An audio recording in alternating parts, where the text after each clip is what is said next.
Comment savais-tu qu'il y aurait probablement une petite boîte de cachée dans les fondations de l'Église Sacré-Cœur? En fait, j'ai appris la destinée de notre église de quartier parce que moi, je suis conseiller municipal à Saint-Hyacinthe, puis je suis le conseiller du quartier Sacré-Cœur. Je suis né dans le quartier, j'ai été baptisé dans cette église-là. Donc, nécessairement, l'église Sacré-Cœur était devenue un symbole pour le quartier. Et c'est une église que j'ai à de nombreuses reprises fréquentée. Puis lorsque la question, le dossier de la démolition de l'église est venu jusqu'au conseil municipal, je me suis dit que ça serait important, malgré la démolition de l'immeuble, de conserver les éléments importants de l'église. Donc, au niveau de la décoration intérieure, c'était facile de retirer ces éléments-là, mais il y a des éléments de l'architecture de l'église qui m'intriguaient puis qui m'intéressaient davantage. Premièrement, il y avait le Sacré-Cœur, la statue du Sacré-Cœur qui était au-dessus des portes principales de l'église, qu'on a réussi à retirer et à sauvegarder. Mais il y avait également une inscription sur le coin gauche de l'église, sur un pilier. Une inscription qui était AD 1946. C'est la date de fondation de la paroisse et de construction de l'église. Puis habituellement, on sait, en histoire, qu'il y a toujours une pierre angulaire qui est installée dans des immeubles importants, comme les églises ou les immeubles du gouvernement. Il faut faire des recherches, que ce soit en archéologie, en histoire ou en patrimoine. C'est important de faire des recherches historiques. Puis à Saint-Hyacinthe, avec le centre d'histoire que nous avons ici sur notre territoire, il y a des informations comme ça qui sont faciles à trouver. Puis il y a également plusieurs chercheurs ou historiens amateurs qui ont documenté des facettes de notre histoire locale, dont celle de la pierre angulaire de l'Église Sacré-Cœur de Jésus. Et il faut dire que ça avait été un événement important, là, si on se reporte à l'année 1946, suite à la Deuxième Guerre mondiale. La croissance du quartier Bourgeois est importante. De nombreuses familles qui sont venues s'installer à Saint-Hyacinthe. Le taux de natalité est important. Donc, les paroisses, la clientèle des paroisses augmente énormément. Et c'est à cette époque-là que le diocèse a décidé de créer la paroisse Sacré-Cœur de Jésus et la paroisse Notre-Dame du Très-Saint-Sacrement, les deux paroisses voisines qui recoupent le quartier Bourgeois. Et la construction d'une église était quelque chose d'important là, pour une paroisse, pour un quartier.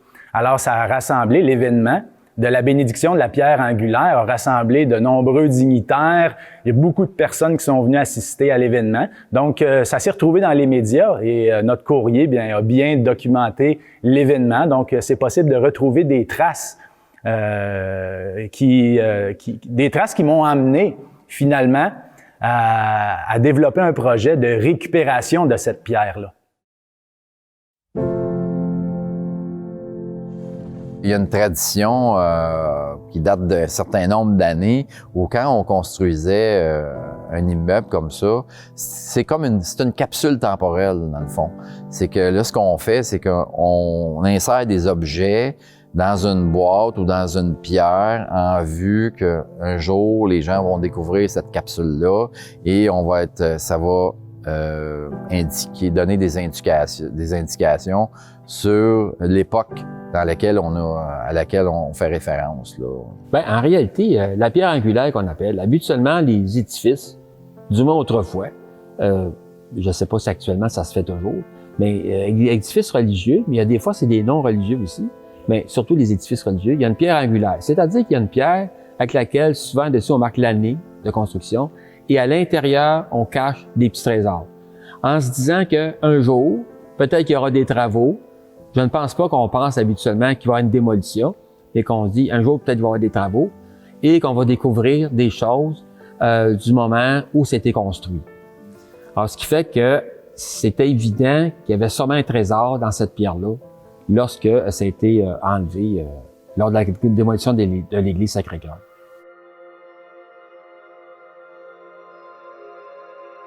OK.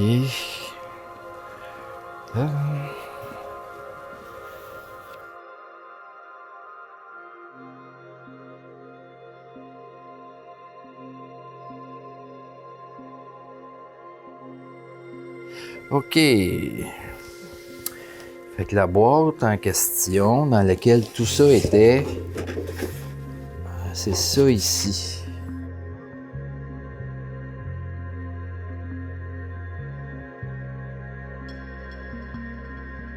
Il y avait une petite boîte qui est très... qui a passé l'épreuve du temps, mais c'est très fragile. Il y a de la corrosion.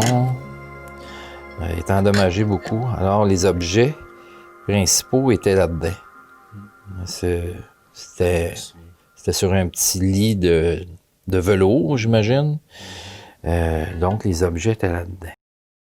En fait, dans le décret qui a été rédigé par Monseigneur Douville, on parlait que des objets avaient été déposés dans la petite boîte avec des documents aussi importants de l'époque. Donc, on savait qu'on allait trouver quelque chose en récupérant cette pierre. Mais le défi n'était pas de le savoir, mais le défi était de la récupérer, cette pierre-là, parce qu'on n'avait aucune idée de quelle manière on allait procéder. C'était une pierre quand même assez volumineuse, donc probablement très lourde, qu'on ne pouvait pas retirer là, à force de bras. Ça nous prenait un équipement spécialisé. Mais il faut dire aussi qu'au-dessus de cette pierre-là, il y avait toute la colonne qui soutenait la façade de l'église. Donc, on pouvait uniquement récupérer la pierre lors des travaux de démolition. Puis après que toute la partie supérieure à la pierre a été démolie. Lorsque le projet de démolition nous a été présenté, j'ai établi un contact avec la chargée de projet, l'architecte qui était responsable de la démolition de l'église. Puis je lui ai mentionné qu'on avait un intérêt localement à récupérer cette pierre-là. Puis l'architecte a fait les démarches avec l'entrepreneur, qui était Excavation René Saint-Pierre, l'entrepreneur responsable de la démolition de l'église. Elle a fait les démarches avec l'entrepreneur pour que la pierre, lors de la démolition, soit récupérée et qu'il fasse en sorte de récupérer un morceau un petit peu plus grand de pierre pour éviter qu'on abîme le trésor qui était caché derrière la plaque. La boîte, elle avait été emmenée à l'école professionnelle suite à la démolition, mais c'était une espèce de gros morceaux de pierre amalgamés dans le ciment, des pierres amalgamées dans le ciment. Donc, on la voyait pas, la petite boîte, le petit coffret. Alors, c'est des enseignants de l'école professionnelle du programme maçonnerie qui ont tranquillement fracturé le béton qui retenait les pierres. Puis, lors de la fracturation du béton, est apparu un petit coffret. Un petit coffret d'acier ou de fer. Puis c'est ce petit coffret-là, par la suite, après l'avoir dégagé de son sarcophage de béton, ce petit coffret-là, on l'a emmené à l'intérieur de l'école professionnelle et c'est là où on en a fait l'ouverture et où on a dévoilé aussi ce qui s'y trouvait à l'intérieur.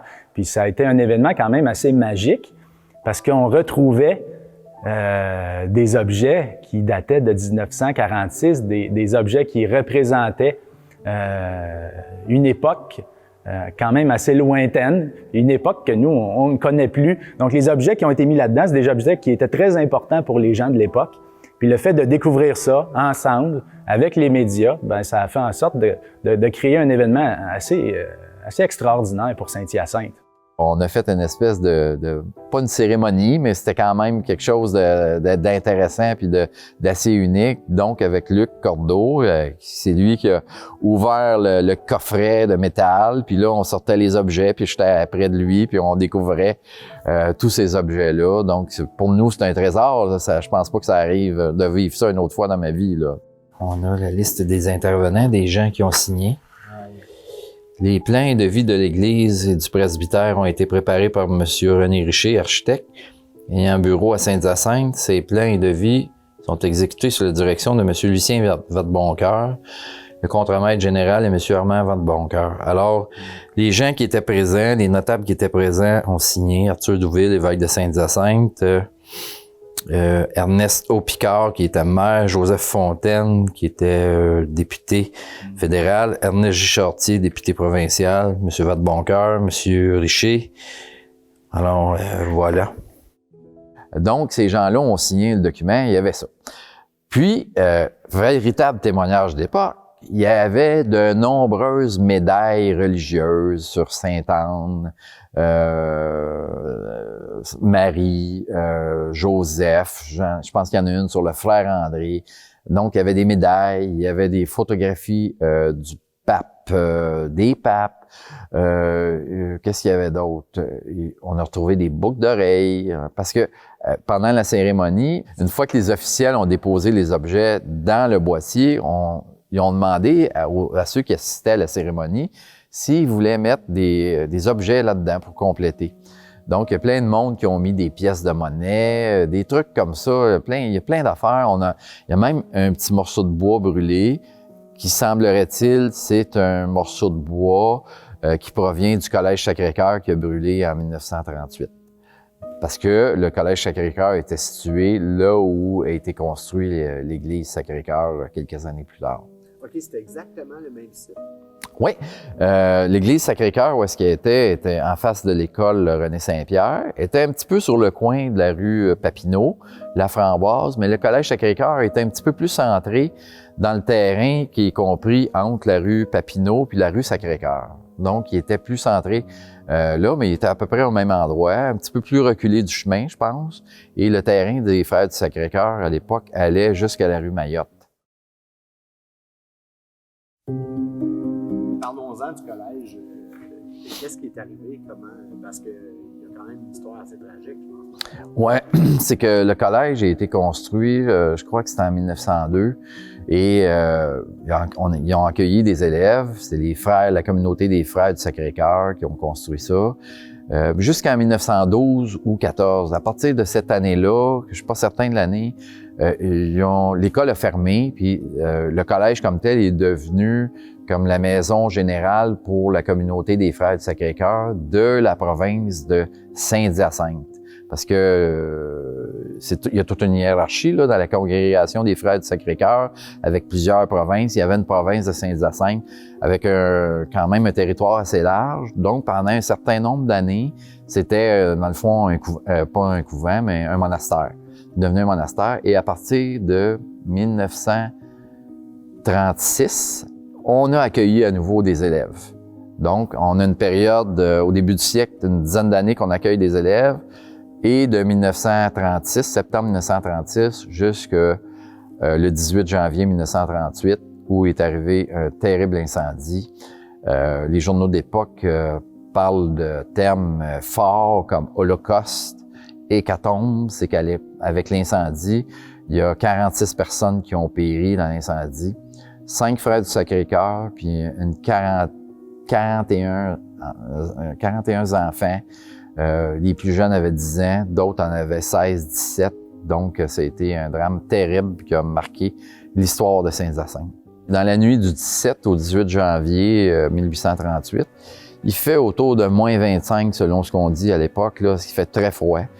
Et dans la nuit, vers 2 heures moins 20, des gens sont réveillés par une explosion, puis un grand souffle, là, puis tout ça. Alors, les témoignages que j'ai lus nous disent tout que les gens, en se réveillant, ceux qui allaient aux fenêtres, il y avait déjà beaucoup de fumée dehors, à l'extérieur. Donc, on peut supposer que le feu était déjà pris depuis quelques minutes, puis peut-être un petit peu plus. Donc, le feu prend. Tout le monde est réveillé par cette explosion-là. On essaie d'ouvrir les lumières. C'est la panique dans les dortoirs. Les dortoirs sont situés au 3e étage, puis au 4e étage. C'est des grands dortoirs où il y a plusieurs élèves. Donc, il y avait eu un exercice de feu quelques mois auparavant, puis dans l'exercice de feu, tout le monde savait, bon, l'échelle de sauvetage est là, les escaliers sont là, c'est de quelle façon on procède. Comme les exercices de feu qu'on fait dans toutes les écoles, tout allait bien. Sauf que là, c'est un petit peu la panique, parce que c'est le soir, il n'y a pas d'électricité qui fonctionne, donc c'est dans le noir, fait que là, tout le monde s'en va un petit peu à tâtons. Bon, il y en a un certain nombre qui réussissent à rejoindre l'échelle de sauvetage, mais plus le feu se propage, plus l'échelle qui est en métal devient inutilisable parce qu'elle est chaude. Alors là, il y a des jeunes qui commencent à se lancer parce que là, ils n'ont pas de solution, là. Ils se lancent par les fenêtres, dans les bancs de neige à l'extérieur. Il y en a qui vont monter sur un toit. Il y en a une vingtaine qui montent sur un toit, qui suivent le frère Armand, qui lui dit, bon, on va aller sur le toit, puis on va voir qu'est-ce qui va se passer si on peut aller monter sur l'autre toit, puis redescendre par l'autre échelle, tu sais. Quand les pompiers arrivent, les pompiers sont appelés vers 2 heures du matin. Le gardien de nuit, je ne sais pas c'est quoi, qu'est-ce qu'il a fait. Les témoignages, on n'a pas de preuve qu'il dormait ou tout ça. Il affirme qu'il a fait sa tournée.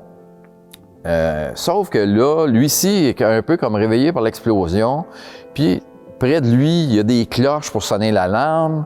Il y a la grosse cloche du collège aussi pour sonner l'alarme. Il y a une borne d'incendie. Sauf qu'il fait pas ça, il sort dehors parce qu'il panique.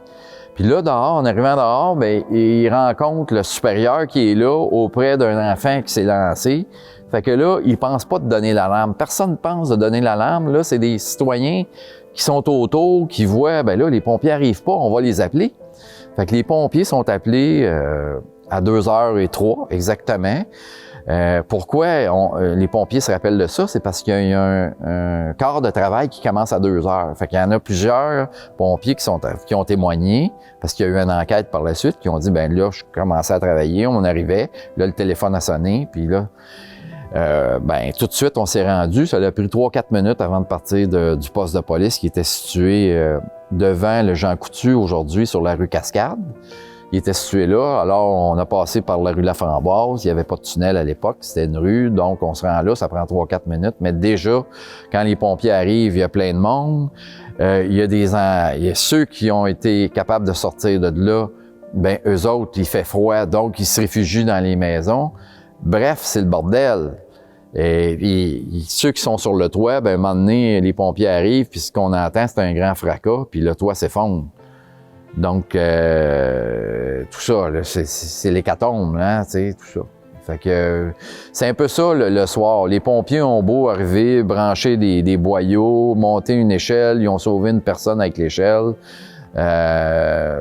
Donc, mais, tu sais, il y a eu 46 morts quand même. Hein, puis je te dirais là, que c'est très macabre parce que le toit s'effondre. Les pompiers continuent à arroser pour contrôler l'incendie. Alors, tout ça gèle. Et là, le lendemain matin, il fait clair. Puis là, il faut commencer à fouiller les décombres. Quand le feu est éteint, il faut commencer à fouiller les décombres au pic à pelle pour casser la glace.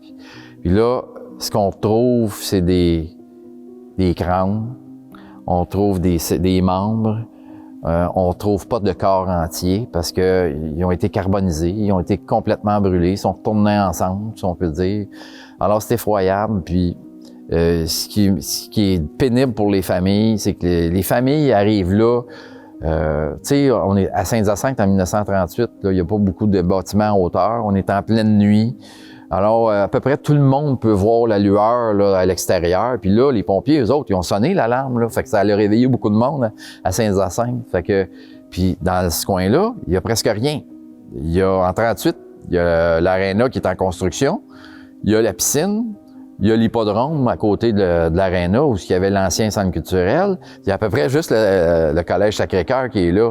Fait que là, les gens voient, oh, c'est le collège qui brûle. Fait que les gens ont commencé à aller voir qu'est-ce qui se passait, tu sais. Fait que là, il n'y a pas de liste de membres, là. Qui est présent, qui est sorti, où est-ce qu'ils sont. Fait que là, c'est le chaos total. Là, les gens commencent à aller cogner aux portes. Est-ce que vous avez vu mon enfant? Est-ce que vous avez vu mon enfant? Puis ça dure plusieurs jours, là. C'est très pénible, là. Tu sais, c'est très, très pénible. C'est probablement le plus gros drame que j'ai vu à Saint-Hyacinthe. À Saint-Hyacinthe, au Québec, on me dit que c'est le 3e incendie le plus mortel. Il y a eu Chapet, je pense, puis il y en a eu un autre aussi, là, dont je me souviens pas exactement. Mais quelque chose de vraiment terrible. Il y a eu une enquête du coroner. Il y avait le docteur Paul Morin là, qui venait de commencer sa pratique, qui a été nommé coroner. Puis, je pense que c'est 1 mois après qu'il soit nommé coroner, ça y tombe dans les mains, ce dossier-là. C'est le bordel. C'est le bordel parce que là, il faut faire témoigner des gens qui ont été rescapés. Il faut faire témoigner des parents de victimes. Il faut faire témoigner les pompiers. Il faut faire témoigner même un gars d'une compagnie d'assurance qui, lui, depuis quelques années, allait visiter j'allais dire le monastère, mais le collège Sacré-Cœur, pour dire oui, tout est en ordre, il y a eu un exercice de feu. J'ai même fait faire des améliorations à l'automne 1937, puis tout était bien. Sauf qu'au bout de l'enquête, on n'est pas capable de répondre à la question. Comment le feu a été propagé? De quelle façon que l'incendie a débuté? Il y a eu une rumeur, puis même moi, pendant un certain nombre d'années, je pensais que c'était des fournaises qui avaient explosé. Mais quand tu lis les témoignages, il y a des gens qui disent, ben moi, je suis sorti, puis en passant, j'ai regardé la chambre de fournaise, tout était beau. Fait que c'est pas les fournaises qui ont explosé. Donc, on sait pas. Fait que la conclusion de l'enquête du coroner nomme les décès officiellement et dit que d'après eux, c'est pas un incendie criminel, mais qu'ils n'ont aucune explication à donner pour ça. Donc, et ça ici, ça serait une pièce de bois brûlée qui proviendrait du feu du collège Sacré-Cœur. Donc, on n'a pas reconstruit le collège? Non, c'est que là, dans le fond, on continue la démolition. Il y a quelques mois plus tard, ben, on fait un service, parce qu'on est en hiver, on fait un service. On fait faire un gros monument par le sculpteur Émile Brunet, grosse base de ciment, tout ça. Sauf que plus tard, les frères du Sacré-Cœur décident, non, on fera rien avec ce terrain-là. Ils subdivisent le lot et ils commencent à vendre des lots. Ça, on est en 1945. L'évêché achète un lot pour justement où était situé le collège Sacré-Cœur, en prévision de le vendre à la corporation paroissiale de la paroisse Sacré-Cœur pour ériger la future église. C'est pour ça que dans la pierre angulaire, on retrouve un petit peu le morceau du collège Sacré-Cœur, c'est qu'il y a une continuité entre le collège Sacré-Cœur, l'église Sacré-Cœur, puis dans le futur, ben, il va y avoir un parc qui va être aménagé là, où on va sûrement faire un rappel de tous ces événements-là qui ont marqué l'histoire de Saint-Hyacinthe. Puis en plus, mine de rien, celui qui a mis ce petit bout de bois-là, il a mis le seul trait d'union qu'il y avait entre le collège Sacré-Cœur et l'église. Ouais. Sinon, on n'a pas de documents, on n'a rien, tout a brûlé. Sinon, c'est juste des feelings que les familles traînent avec eux autres, de la douleur. Tu sais, Benoît Chartier me disait que suite à cet événement-là, sa grand-mère, ben, est devenue presque aphone. Elle a complètement changé à cause que c'est la tragédie là, de perdre un fils là-dedans, puis le fait aussi de courir partout, il est où, puis à un moment donné, ben, se faire dire, ben non, on le retrouve pas, ben c'est ça. L'église de la paroisse Sacré-Cœur, elle a été construite les travaux ont débuté en 1946. Alors, ce que je sais, c'est que le 1er septembre 1946, on a béni la pierre angulaire qui ont installé du côté nord, au niveau à peu près là, à hauteur d'homme. Et ça, c'est le premier événement officiel publicisé. Quelques mois auparavant, il y avait eu une ordonnance de l'évêque comme quoi ça créait la paroisse du Sacré-Cœur. Donc, on a mis en place des activités pour construire l'église. On a demandé à l'architecte René Richer, qui a conçu la chapelle ici, qui a conçu l'agrandissement de l'hôtel de ville, la porte des mers. On a demandé à cet architecte-là de faire les plans pour l'église du Sacré-Cœur. Et c'est un monsieur Lucien Vadeboncoeur, un entrepreneur général, qui a construit l'église. Ça, c'est bizarre, puis intéressant aussi. C'est des boucles d'oreilles puis des bagues. Les gens voulaient peut-être laisser un souvenir, fait que possiblement qu'il y a la grand-mère de quelqu'un, que c'est ses boucles, la grand-mère a laissé ses boucles d'oreilles. Pendant la cérémonie, c'est ça que j'expliquais tantôt. Ouais, il demandait, venez déposer ça dans la boîte. Fait qu'il y avait cette petite boîte-là qui était là-dedans, mais il y avait plein d'autres objets dans le fond. C'était plein, en fait. La boîte qui était les médailles. On a une série de médailles là, qu'il faudrait travailler pour les identifier aussi. Là. Il y en a des très belles. Est-ce qu'il y avait dans la boîte, y a-tu, toi, des choses qui t'ont touché un petit peu plus ou qui t'ont un petit peu plus fasciné, qui t'intéressaient? Bien, moi, c'est plus l'aspect où les citoyens de l'époque, les paroissiens, bien, aient pu déposer eux-mêmes des petits objets qui leur étaient importants à l'intérieur. Donc, on retrouvait des croix, on retrouvait des petites figurines de l'époque, on retrouvait des pièces de monnaie.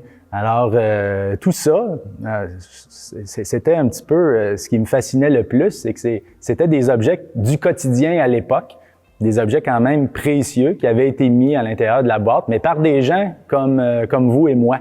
C'était pas le clergé ou les dignitaires qui ont eu la chance de mettre des objets à l'intérieur, mais c'était aussi les paroissiens qui participaient à l'événement. C'est quand même important tout ce qui a été trouvé dans ça.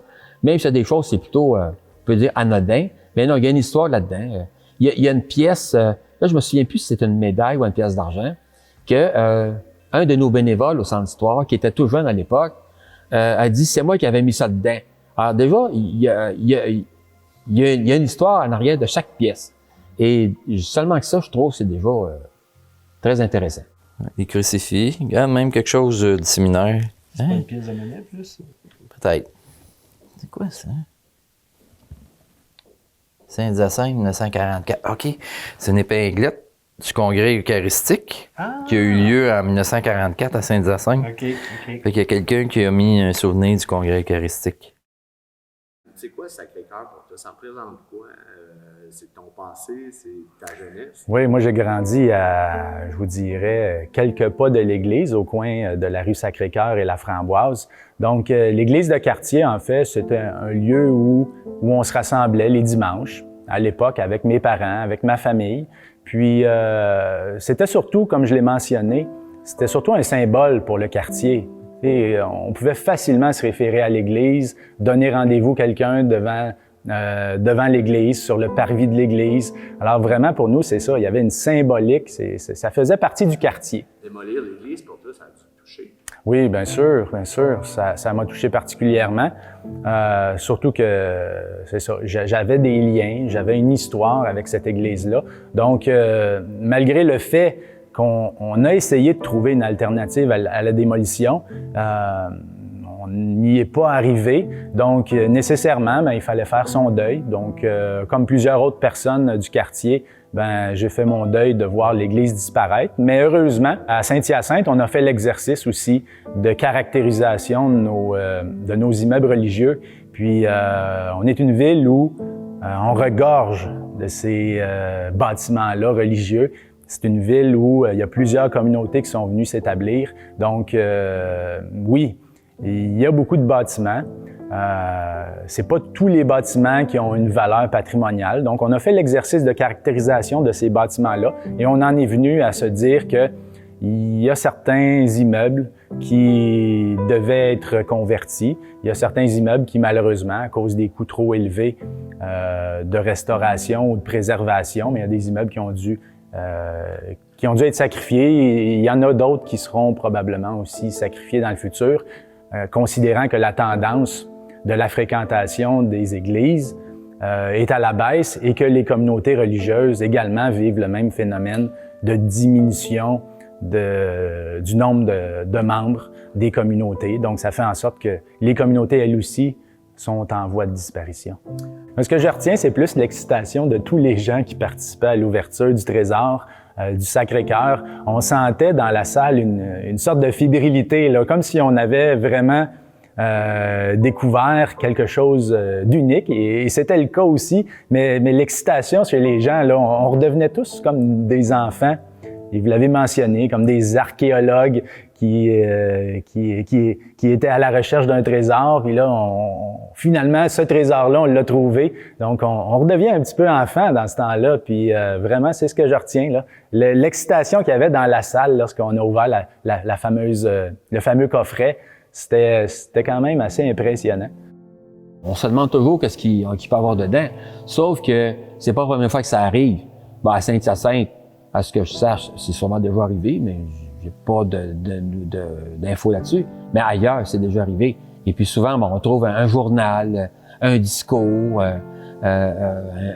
si c'est religieux, il peut y avoir un livre de prière, des médailles.